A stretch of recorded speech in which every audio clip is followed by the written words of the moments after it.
Hello friends, welcome to Hinglish Explains. Today we will talk about the manhwa Surviving the Game as a Barbarian. In the beginning of the story, it tells us that when Lee Hansoo plays the Dungeon and Stone game, we see his select your character screen. Now, while it shows the names of 5 classes, we feel some curiosity about the 6th class. So today we will talk about those other classes, but before that let's quickly describe these 5 classes. First is human. I don't need to explain much about this. Currently Rottmiller, who is in Bjorn's team, belong to human class. Second is dwarf. They look shorter than normal person, which is Murad from Bjorn's team. Third is fairy, also known as elf. This class is represented by Erwin, who became Bjorn's second companion after Hans A.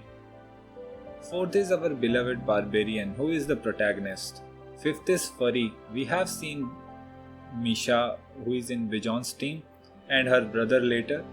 As the story progresses, we will meet more animals in this furry category. My next video will be about the advantage and disadvantages of these classes, so don't forget to subscribe and turn on the notification bell.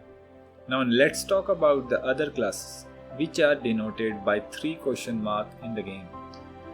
These other classes are highly buffed in the early game. However, I will discuss their advantages and disadvantages in my next video.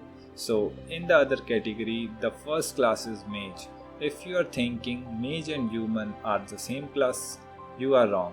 The mage is part of human race, but there is a significant difference between a normal human and a mage. Basically, class and mage are different. There are 6 different races in Raphdonia, namely a human, dwarf, fairy, barbarian, furry, and last one is a mysterious, which I will discuss later. It depends on luck whether a human becomes a mage or not. Raven and Lagna are example of this. The classes in the other category are rare and mostly belong to the human race.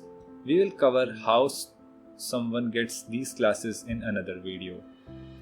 The second class is priest, which also belongs to human race. You might remember seeing a priest from the first time in chapter 4 when Bjorn meets a team of 5 players and the priest refuses to heal him.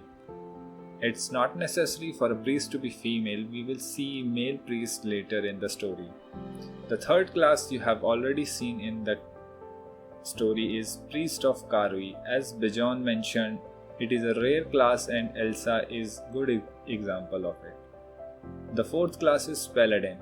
We haven't been told much about it yet, but in the upcoming chapter 60 or maybe 61 we will see a Paladin for the first time. From what I have read so far, all Paladins are male, so there are no female Paladins. The fifth class is Knight. We haven't been told much about this class yet, but we have been given some hints. Basically, knights can use aura. If you remember, Emilia can also use aura. I won't discuss Emilia's backstory here to avoid spoilers. However, knight is a rare class and it's not necessary that only humans can use aura. Other classes can use it too.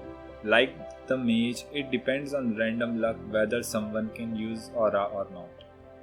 This last rare class is even rarer than the previous 5. So far, no player has obtained this. Very few players have encountered this class in the game, unlike other classes that mainly involves human. This one involves a different race. This class is called Dragonkin. Since this is a Korean story, this class is called Yongjok or Yongun in the story. If you think furry and dragonkin are the same, you are wrong. The story treats these 2 classes differently. We might learn about this class after chapter 100 and it will only be a very less information regarding them. If you have any more question about this story, feel free to ask me in the comment section.